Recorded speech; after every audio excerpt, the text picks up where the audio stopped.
Assalamualaikum students. Welcome to the lecture of chemistry. I am your teacher Sumayya Khan. Students, we are doing the chapter chemical bonding and we were discussing the valence bond theory. In our previous lecture we have discussed about the postulates of valence bond theory and we had tried to understand the postulates with the help of formation of hydrogen molecule. Let us extend the discussion today on the same theory and let's see the next point which we are going to discuss today. Overlapping of atomic orbitals. This is what an extension of valence bond theory. We are trying to understand it better. Okay. Now according to valence bond theory, the covalent bond is formed due to the overlap of the atomic orbitals. It means that whatever two atoms or more than two atoms are forming a covalent bond with each other, the orbitals of these atoms are overlapping with each other, resulting in the formation of the covalent bond. Now the extent of these overlap will determine the strength of the bond that is being formed between the atoms. If the overlapping is greater, the bond will be stronger, and if it is lesser, the bond will be weaker. Okay? हम लोगों ने बेटा ये valence bond theory हम discuss कर रहे थे जिसमें हमने पढ़ा कि कोवेलेंट बॉन्ड बनता है इस वजह से जब एटम्स के ऑर्बिटल एक दूसरे पे ओवरलैप करते हैं या मर्ज करते हैं. अब किसी भी कोवेलेंट बॉन्ड की जो स्ट्रेंथ होती है वो डिपेंड करेगी कि ओवरलैपिंग कितनी ज़्यादा या कितनी कम हो रही है. अगर ओवरलैपिंग ज़्यादा होती है तो बॉन्ड ज़्यादा मजबूत होता है और कम होती है तो कम मजबूत होता है. ठीक है. Now, on the basis of this extent of overlapping, you can divide the bonds into two categories, which are sigma bond and pi bond. Now, why some orbitals are able to form stronger bond and some are weaker?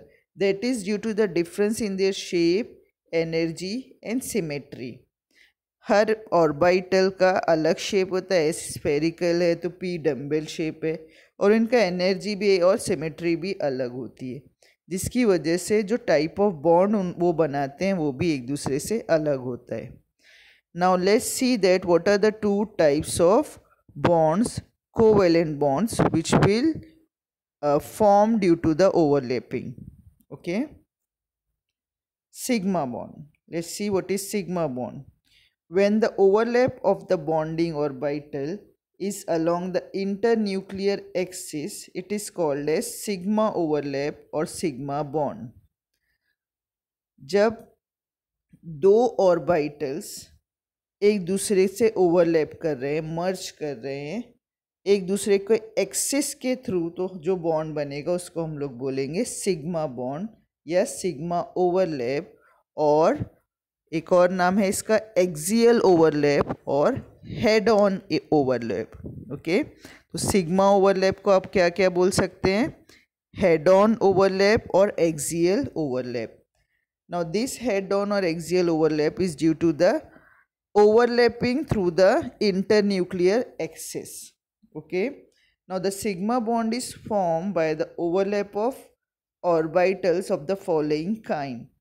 When orbitals of these kinds overlap with each other, you will get the sigma bond. Okay, so when two s orbitals will overlap, we will get sigma bond. When two p orbitals overlap, we will get sigma bond. And when one s and one p orbital overlap, then too we will get sigma bond. So for sigma overlap, three possible combinations of overlap are possible: SS, SP and PP. Okay, let's try to understand them better with the help of an example. पहले अब देखते हैं हम लोग SS overlap. यानी SS overlap नाम से ही हमको समझ आ रहा है कि जब एक ऐसा ऑर्बिटल जिसके पास एस, एक ऐसा एटम जिसके पास एस ऑर्बिटल है जो कि हाफ फिल्ड है, और एक और ऐसा ही ऑर्बिटल जिसके पास एक एस ऑर्बिटल है जो हाफ फिल्ड है, जब ये दोनों हाफ फिल्ड ऑर्बिटल्स एक दूसरे से ओवरलैप करेंगे through their axis, we will get what, SS overlap, and the sigma bond is formed. So what is SS overlap? Let's understand it with the help of formation of hydrogen molecule, H2 molecule. यहाँ आपको दिख रहा है कि एक 1s orbital है एक hydrogen का और एक दूसरे हाइड्रोजन का, और ये एक दूसरे में मर्ज हो रहे हैं, ओवरलैप हो रहे हैं थ्रू देयर एक्सिस, और हमको क्या मिल रहा है, H2 molecule. Okay, so whenever the atoms are overlapping through their axis, यानी आप ऐसा इमेजिन करो एक बॉल है और बॉल के सेंटर में से आपने एक एरो पास कर दी है तो वो उसका एक्सिस हो गया। इसी तरह से दूसरा वाला जो आपको हाइड्रोजन का एटम दिख रहा है इसमें वो भी एक बॉल है, स्फीयर है, जिसके सेंटर में से आपने एक बीच में एक एरो डाला है, और ये जो ओवरलैपिंग हो रही है तो ये दोनों एरोस के थ्रू एक दूसरे के अंदर जा रहे हैं, ठीक है, एक्सिस के थ्रू एक दूसरे के अंदर मर्ज हो रहे हैं, इसीलिए इसको एक्सियल और हेड ऑन ओवरलैप भी कहते हैं, ठीक है। तो whenever this kind of overlapping will take place, the bond which is formed will be called as sigma overlap. Okay, another possible combination is overlapping of S and P orbital. In this type of overlap, one half filled S orbital of one atom and one half filled P orbital of another atom overlap along the internuclear axis. Again अब आपके पास क्या है, एक S orbital है जो spherical shape में होता है, एक P ऑर्बिटल है जो डम्बल शेप में होता है, दोनों हाफ फिल्ड हैं यानी उनके पास एक एक इलेक्ट्रॉन्स हैं और उनके एक सेंटर से एक एक्सिस पास हो रहा है। अब जब ये दोनों एक दूसरे से ओवरलैप करेंगे, they will overlap through their axis, वो अपने एक्सिस के साथ एक दूसरे में मर्ज करेंगे and will result in the formation of a covalent bond which would be called as sigma bond, जिसको हम बोलेंगे सिग्मा बॉन्ड है, ठीक है। यहाँ पे आपको हाइड्रोजन फ्लोराइड का एग्जाम्पल दिया हुआ है। हाइड्रोजन का इलेक्ट्रॉनिक कॉन्फ़िगरेशन है 1s1, यानी उसके पास एक s ऑर्बिटल है जो कि हाफ फिल्ड है। फ्लोरीन की कॉन्फ़िगरेशन दिया हुआ है, फ्लोरीन का atomic number is 9 and it's configuration is 1s2, 2s2, 2px2, 2px2, 2py2 and 2pz1, ठीक है। तो इसके पास जो 2p ऑर्बिटल में zpz वाला orbital is half filled, so these two orbitals will go for covalent bond formation by merging S and P orbital which are half filled through their axis and resulting in the formation of sigma overlap or axial overlap, ठीक है। एक और तरह से हमारा sigma bond बनेगा जब दो p ऑर्बिटल्स एक दूसरे से ओवरलैप करेंगे। Now these p orbitals can overlap through their axis as well as by one more method, वो हम बाद में देखेंगे। अब जब दो पी ऑर्बिटल्स एक दूसरे से एक्सिस के थ्रू मर्ज हो रहे हैं, यानी उनके सेंटर से जो एक्सिस पास हो रहे हैं उसके through, then again you will get what, sigma bond. So here what is written, this type of overlap takes place when two p orbitals from different atoms overlap along the internuclear axis. Example is given for formation of F2 fluorine molecule, ठीक है। तो fluorine की configuration is given. We know that fluorine have one half filled pz orbital. So दोनों fluorine atom के half filled pz orbital एक दूसरे से head on overlap करेंगे, एक्सियल ओवरलैप करेंगे और मर्ज हो जाएंगे and they will form a covalent bond with each other. Understood? Now this bond is again sigma bond.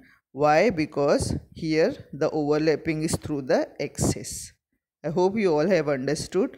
The main thing is that whenever overlapping of atomic orbitals takes place through the internuclear axis, you will get the sigma bond. जब axis के through atomic orbitals एक दूसरे में मर्ज होंगे तो आपको क्या कौन सा बॉन्ड मिलता है? सिग्मा बॉन्ड मिलता है. Another type of bond which is possible is PP overlap और पाई ओवरलैप, और इसका एक और नाम हो सकता है साइड वाइज और लेटरल ओवरलैप. ठीक है, तो पाई बॉन्ड या पाई ओवरलैप को आप साइड वाइज या लेटरल ओवरलैप भी कह सकते हैं.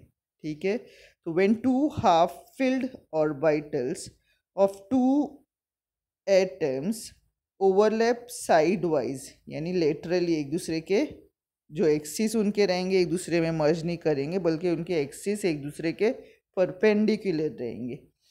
It is called as pi overlap and it is perpendicular to the internuclear axis. यहाँ पे देखो सिर्फ एक ही चीज़, S orbital will never form a pi bond. तो pi bond can be purely form only by what?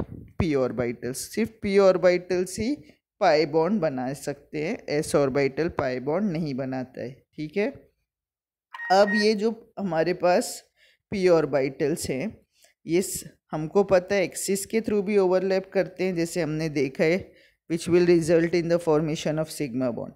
लेकिन अगर ये एक्सिस के थ्रू ओवरलैप नहीं कर रहे बल्कि इनके एक्सिस एक दूसरे से परपेंडिकुलर है, पैरेलल रहेंगे एक दूसरे के, it will result in the formation of pi bonding or pi overlap. So when two half-filled orbitals overlap sideways or laterally, it will result in the formation of pi bond. Okay, let's see one example.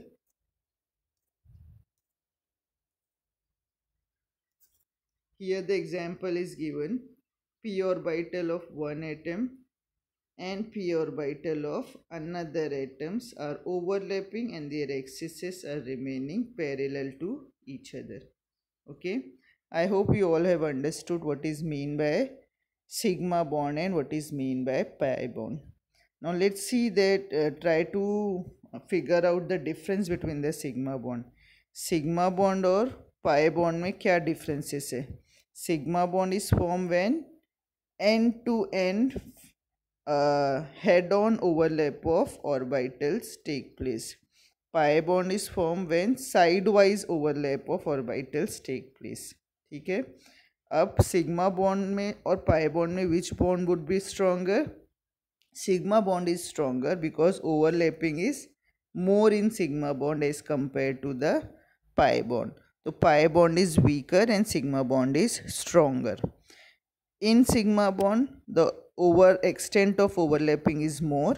In pi bond, the extent of overlapping is comparatively less. Okay. और क्या बोल सकते हैं?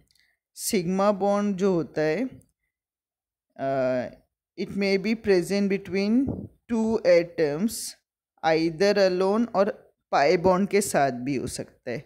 लेकिन pi bond जो होता है वो सिर्फ सिग्मा बॉन्ड के साथ ही एग्जिस्ट करता है, यानी किसी भी एटम्स के बीच में सिग्मा बॉन्ड बनेगा उसके बाद ही पाई बॉन्ड बन सकता है. जैसे हम लोग देखते हैं डबल बॉन्ड या ट्रिपल बॉन्ड बन रहा है, तो वो जो उनका पहला बॉन्ड होता है जैसे वो होता है अपना सिग्मा बॉन्ड, और वो जो बाद के जो दूसरे मल्टीपल बॉन्ड्स होते हैं डबल या ट्रिपल बॉन्ड, जो हमने अल्केन अल्कीन अल्काइन आपने पढ़ा होगा, तो अल्केन में जब सिग्मा बॉन्ड है, अल्कीन में भी सिग्मा बॉन्ड है और अल्काइन में भी सिग्मा बॉन्ड है, लेकिन अल्केन में पाई बॉन्ड नहीं है क्योंकि अल्केन में कार्बन और कार्बन के बीच में सिर्फ सिंगल बॉन्ड होता है.